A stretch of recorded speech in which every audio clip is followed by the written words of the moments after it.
Hello, you wonderful people, and welcome to another episode of Not Too Comic Book. This being a show where we talk about TV shows that are adaptations of comic books. For today's episode, I'm going to talk about the latest episode of Riverdale, and a lot of interesting things went down in this episode, so let's break it down. What I think is really interesting, we have Reggie trying to make things up between him and Hiram, because Hiram's kind of pissed about him, like, the way he kind of sided a little bit, straight up with Riverdale last episode by, being there to support them with the game, not kind of being there. Because now, Riverdale High is kind of being, celebrated a little bit. The fact is, they're having a parent-teacher night where it's supposed to be. They were meant to crush any welling of any spirit in Riverdale. And Reggie inadvertently kind of helped continue, to brighten that spark. So, it's so interesting because, Reggie just keeps going back and forth. He's not willing to go as far as Hiram in certain regards. So it's just why are you so dedicated to him? Why does working with him matter so much to you? Maybe we'll get insight to that. Maybe we won't. Maybe there's just something inside of Reggie that, Hiram just, speaks to kind of that darkness inside of Reggie or something like that. So for him, it's all right, whatever you need me to do, fine, I'll do it. So for him, it's there's a twofold strike. There's something along with the prisons as well as the maple groves that the Blossoms have. Granted, they've kind of run dry, which Nana Rose is it's a curse. You can't be happy. You're happy, it causes problems for the rest of the family, so you basically need to be unhappy for things that kind of play out. So later on, we have Nana Rose selling the grove to Reggie, because in her mind, it's if I sell the curse, if I sell the grove, the entire curse goes with them, but for Cheryl, it's that's her legacy. They're supposed to be hers. Because I think for her, it's there's been so much bad from this family, and at the very least, it's this is kind of a staple of ours. At least she's out of all the bad in our family, I need to have something. I need to gain something out of all of this. And I guess the legacy of the maple trees and all that kind of represent that something. But she would rather She ended up saying that half a decade ago, so 5 years ago, she had Nana Rose diagnosed as senile. So none of her actions are I guess admissible on documents and stuff like that. So Reggie, get back to work, do whatever it takes, just fix it, which involves him burning the grove to the ground. Which obviously there's a lot of other moving pieces at play in the episode. You have God, there's just so much. Okay, let's talk about Archie dealing with the fact is that his superior officer shows up in town wanting to give him a medal for his last mission, but Archie's I lost 10 men. It's yeah, but you still did what you did. You saved Corporal Jackson. It's yeah, but I don't want to be celebrated, because to me, being celebrated is being disrespectful to the man I lost. The good men that lost their lives during that. So, but his superior officer is trying to push that on him. And to me, that is the complicated thing about, I think there's a give and take with it with the military. And I'm saying this from someone from an outside perspective. I'm sure someone from within the military will have a completely different perspective. But it is that complicated thing of following orders. You are supposed to follow orders, and it's that's the thing of because orders are absolute, and even if you don't agree with them, you still kind of have to see them through. But it's at the same time of for Archie, it's believing that, kind of having to trust yourself that maybe things don't have to work out a certain way. Because Archie's saying that if he had trusted his instincts and not listened to his superior officer's orders, then maybe though his men would still be alive. Those people would still be alive, so it is a situation of sometimes you got to do what you believe is right, even if that means kind of going against orders.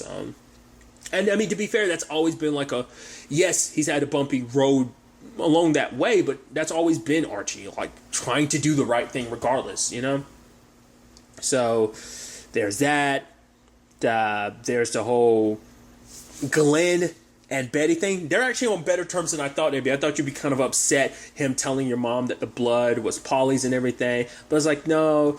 He's no Jughead involved in this case. This is FBI business, so we're going to be taking over things. I want to get to know your family more. I was is that a relationship reason why you want to do that? Or what's up with that? Then we also have the twins kind of entering that whole bad seed phase, because apparently they pushed someone down the stairs and it's he could have died. And the twins are looking one of them was almost really smiling. And then Alice and Betty just kind of stop and look at each other what the fuck was that? So it's like, think of like, yeah, we see that darkness kind of runs deep in their family. Like everyone's gotten a bit of it. Polly has her own darkness in many shape or forms. Maybe that's kind of, ultimately what ended up attracting her to the farm anyway. It kind of pulled on those heartstrings of like the darkness in you and manipulates you, sure. Obviously, their dad's situation, obviously the long history that the Coopers have and the Blossoms in general, because they are part of the Blossom family. They just splintered off like some generations back. So it runs deep. There's a lot of darkness in that family as a whole, both Cooper and Blossom-wise, but definitely in the Coopers. So it shouldn't be too much of a surprise that it came down to the kids. But I thought what was really effed up is when Glenn was like, oh, like we haven't talked about what we really should talk about. And I was like, wait. Well, because when he brought that up initially, I thought he was going to be talking about TBK, but turns out not to be the case. Apparently, he's doing a dissertation on Betty's family. It's like, what the hell? She's like, what the hell, Glenn? That's why you came to town. He's like, well, it was, I wanted to help you with this, your sister, but also this situation. I'm like, that's shitty, Glenn. Because he's like, oh my God, like you guys are the perfect study, nature versus nurture. I'm like, what? My family isn't here for you to write a term paper on. There are people dying, and apparently you want to do a paper on our family. Like, that's super messed up, Glenn, especially because their relationship and everything. You would think, Glenn, that's just super insensitive and messed up. It's like, yeah, let me like benefit myself off of your family's complicated situation. That's like weird. Like I said, something weird about that Glenn did. I mean, to be fair, a lot of people in the show can just be like, you're kind of out there, dude. That's such a weird, why would you do that? That's what I'm like, something just about that Glenn just kind of rubs me the wrong way. It's just like, I don't know. It's just something about him. He did bring up something interesting, though, this episode, kind of suggesting that some of the bodies they have been finding do date back to when Hal was, killing. So it begs the question of maybe he is connected to some of these killings, but Betty's also like, yeah, but the killings are still going on now. And it's like, well, that he might have been part of a group of killings. Like, this might be like, because he has been Riverdale's. Yes, Riverdale's had its bumpy roads of deaths and stuff, but he has been Riverdale's first serial killer within the confines of the series, like of the show of what we saw. Obviously, we've learned that this run, like his family circumstances, run back further. So I'm assuming, like, but who's to say there aren't other people involved? I don't know. I'm curious. Like I said, I've thrown out my ideas that maybe this is some kind of military experiment stuff going on with all the Mothman stuff, but maybe this correlates in that regard of like, I mean, once again, it could be a thing of they work together, like that Hal might have been splintered off from like a group of killers or people, like he might have been like a part of a team or whatever. Maybe it's just one other, whoever is the one still doing all the killing, maybe that was like Hal's partner that's still been doing this, the entire show. Like, maybe they've kind of run rampant now that Hal's gone, that maybe this kind of, they've been set loose and maybe they've been ramping up their thing, and I don't know. It seems like a lot of that seems like it will kind of connect, but I'm curious, is it really just like a serial killer front of things? I just thought it was interesting that kind of got brought into a potential in this, but we'll kind of have to wait and see on that front. Other than that, parent-teacher night supposed to be, kind of setting an example, because by this is kind of a make or break, because it's like, hey, if you can show this good side of the school, it can, once again, rallying behind the school is kind of the starting point for rallying behind Riverdale as a whole. So Kevin and Archie are the ones kind of leading the tour and everything. Obviously, that's around the time when everything goes sideways, because there's a prison break. We see Penelope ends up getting released. We also find out Charles and Chick got out. That was an interesting development, because when there was a knock at the door at first, I didn't know who to expect, and lo and behold, it was Charles and Chick. I was like, now that's interesting. It's like, oh, family reunion. Apparently Alice has been in contact with them. It's like, oh, Charles asked me to get ordained, so I can't get them married. And it's like, oh yeah, like we were already going to get married, and Chick wanted to get married already. But it's like, look at this, perfect example, perfect. It's like, we knew Charles was a psycho. Man, 7 years has done a lot. Like, he seems even more, like, out there and crazy. Like, at least he kind of seemed like he hid it well, his psychoness, but I guess it's kind of like, oh, it's all out there. So, like, he just seemed, like, off his rocker this episode. Once again, have to deal with the fact that it's been 7 years. So, it's kind of crazy to think, like, all right, like, Penelope's been locked up for the past 7 years. So is Archie's Uncle Frank. So is these two. Which I love that when Glenn shows up and then... It's just this interesting moment where Betty's like, all right, he's trying to write a paper on us. And it's like, what? Both Alice and Charles had that same reaction. And it's like, yeah, because, our serial killer family. And then I love Chick being like, what, am I not a part of this? And then Charles is like, don't worry. No, of course you are, babe. Of course you're part of the family. I'm like, dude, this is so weird. And obviously it's like, oh, getting one of the twins. It's like, since you're the youngest by 3 minutes, you're going to stab him. Because it's like, but for... Betty, she steps in and is like, don't. Like, you and me, Charles, we're our lost cause. We don't want to expose them to this darkness because being exposed to it at such a young age, we saw what it did to Betty, and obviously it's kind of warped Charles. So, once again, Betty still managed, despite having dark side Betty, to not fully cross that line. So, I'm assuming she either went back and unhandcuffed him last episode, in between episodes, or she did contact someone. Because we never found out, like, all right, did you just leave home dude in the woods? We're completely just like scooting over that. Well, later on we see her in a big rig and like a hat and disguise and everything. So that might be home dude's truck that she ended up taking, kind of part of her, trying to find out things on her own. Nevertheless, luckily she just stabbed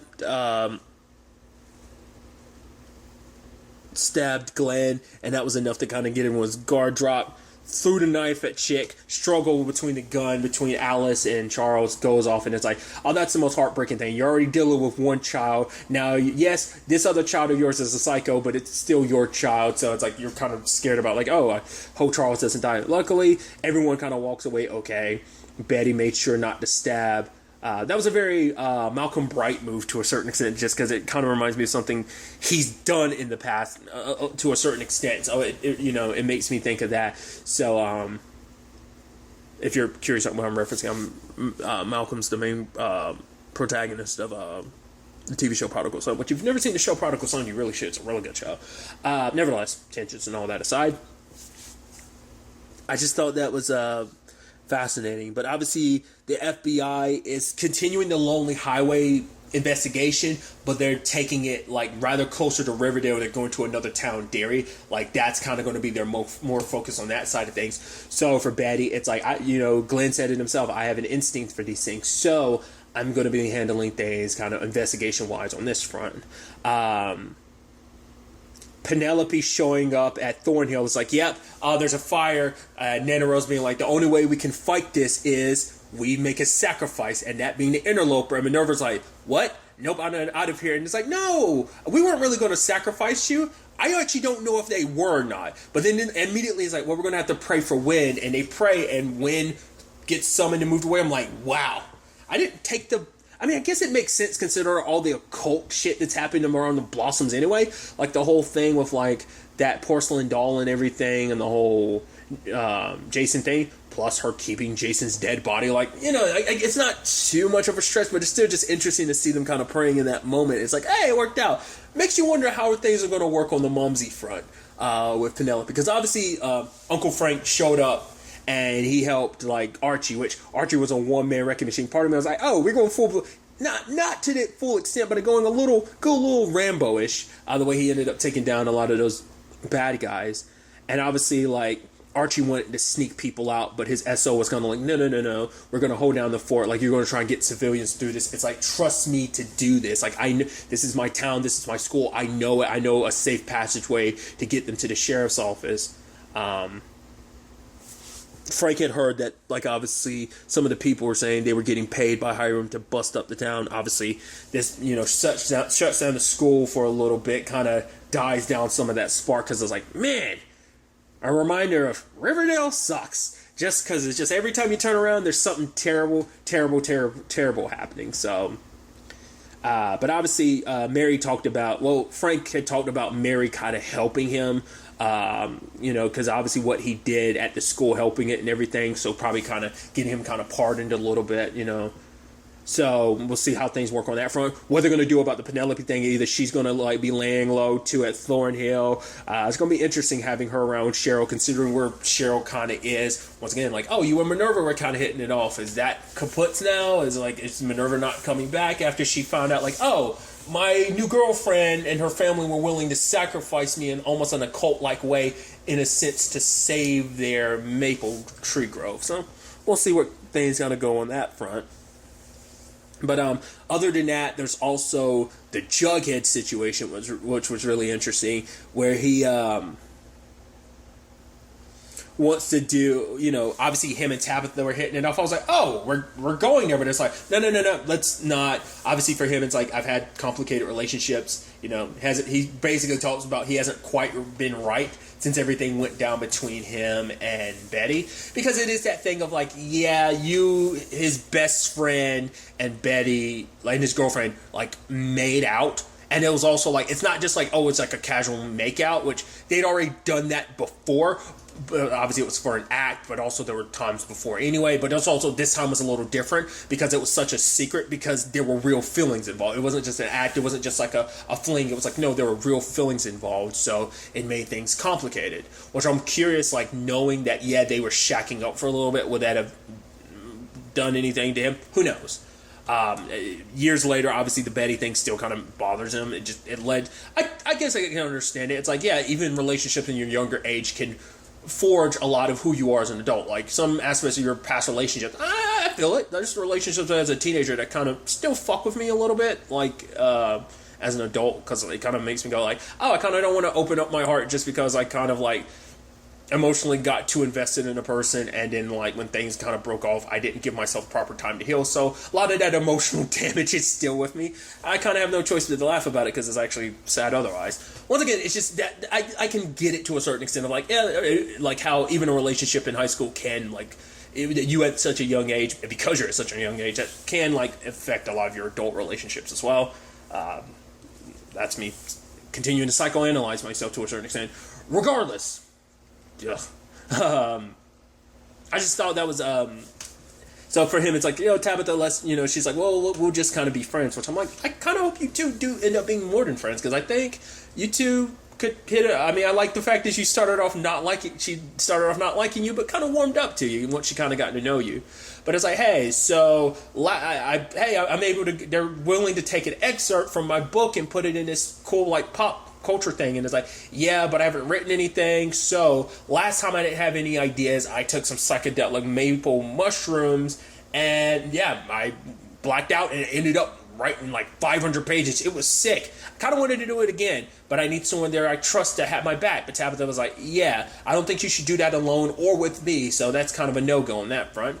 Calls up his buddy to get some, and lo and behold, who's the runner? It's Jess. Like, oh my god, this makes me nostalgic. Let's do it like one more time. And it's like, oh, like the toxic relationship he was just talking about, we saw kind of the fallout of that like earlier, a couple episodes back, and it's like, oh, cool. But Tabitha luckily comes in and is like, I'm his new girlfriend, and it's like, oh, it kind of saved Jughead from kind of going down that, toxic route again. But still wouldn't completely denounce that, because I think for him it's like, it's always an up and down. They have their fights, they get back together. It's always a whirlwind of a relationship. So we'll see whether this is really like the end all be all, like whether this is the last time we've seen Jess. I'm assuming she's sticking around long enough to get the $500 that Jughead owes her for this. We'll see. So we might not be done with her. But yeah, I love that the maple mushrooms got turned into a sauce for a burger, which Jughead chows down on it. Tabitha, he's like, nah, just come back, check on me every once in a while. She comes back. He's higher than a kite. She has to handcuff him, and he's like, ooh, bondage, all right. And he's like, no. He ends up apparently writing a story, and he's tripping balls. He sees Jess, then Betty, then sees like that creature, the Mothman creature, and just seeing a whole bunch of weird stuff. Snaps out of it, finds himself, hey, I'm on the bed. Oh, I guess I really did manage to get out of those handcuffs. It's interesting that the person who would let him out of the handcuffs in his like fever dream of like being high on psychedelics ended up being Betty, which makes perfect sense.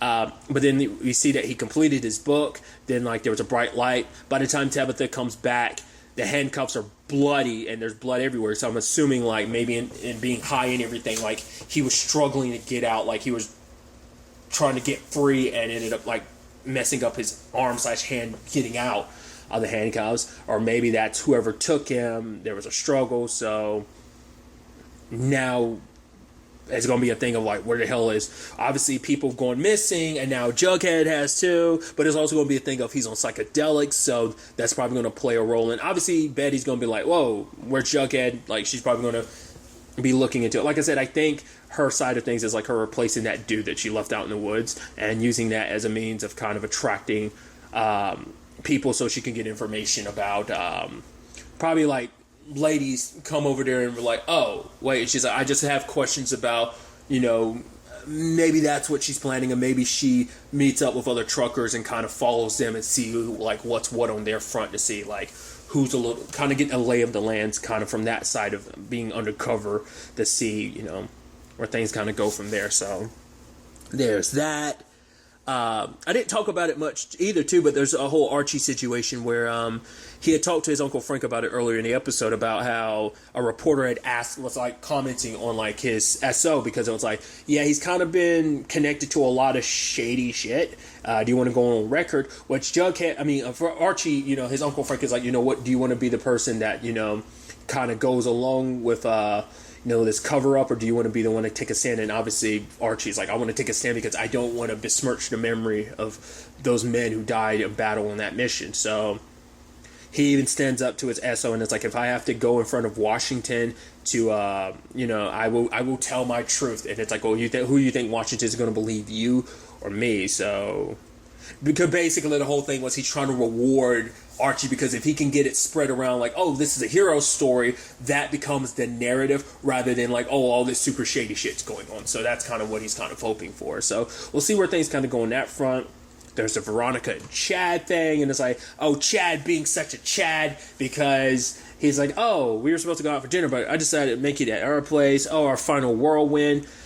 It's actually kind of sad, because Betty says the reason why she stayed with Chad for so long, because they got into a big argument and a fight, and she was like wishing that he died, and then he proceeded to get into the plane crash. And for her, it's like she stayed out of guilt, because she's like, she thought like, I manifested that, like I brought it into existence by being like, because I wanted him, because I said that. So she stayed out of guilt, which is never stay in a relationship for anything like that. If you feel like a relationship isn't good for you or good for the person that's like split, it's never a good idea to stay. Like, yeah, if you can work things out, cool, but like, if it just seems like, okay, you when you're both like, I kind of want out, I think that should be just a serious enough. Once again, this is coming from someone who's not married, who's never been married, you know, so I can't speak on that. Just you know, an outsider's perspective on that. It's just, you could see her sadly getting seduced back in, because for him, he reminds her of the good times. It's like, yeah, they've had a lot of bad times, but it's easy to kind of get swept up in those, but then easily get swept up in,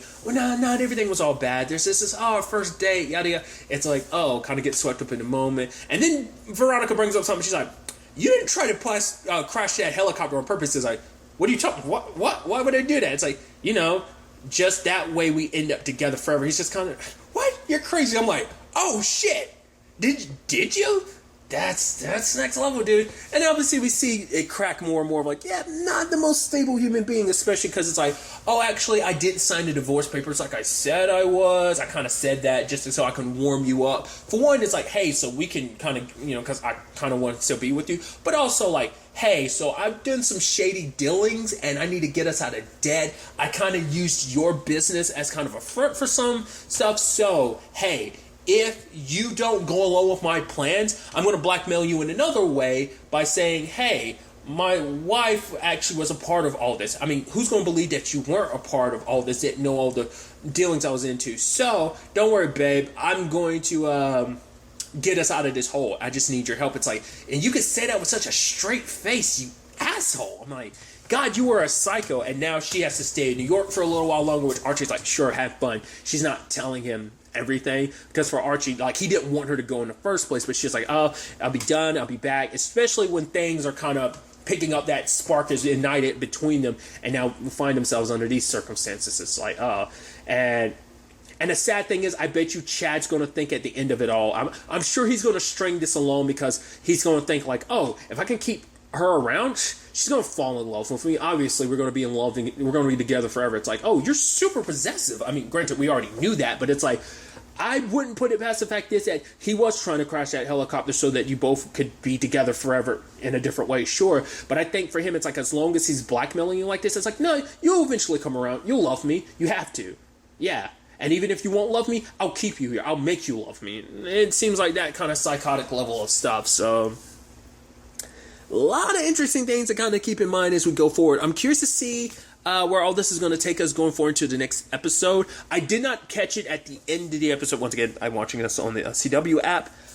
I know the show's going on a long hiatus. I think I was looking up on IMDb. I want to say the next episode's not until July. I know Kung Fu is starting next week, so I don't know if that's replacing this or Nancy Drew or like what that whole thing is going to be. But to my recollection, it's going on a long hiatus for a little bit. I think it was like June or July. I don't remember. It was definitely a J month. It might have been June. I don't know. So it's definitely going on a couple months hiatus, I believe. So I will include a comment, I'll pin a comment in the comment saying what the return date will be once this, goes live on YouTube. So, but I'm really interested to see where all of this ends up taking us going forward into the next episode. But really, that's all I'm going to talk about. Till the next time we meet, be happy, be safe, live life to the fullest, and enjoy it. Good day and goodbye.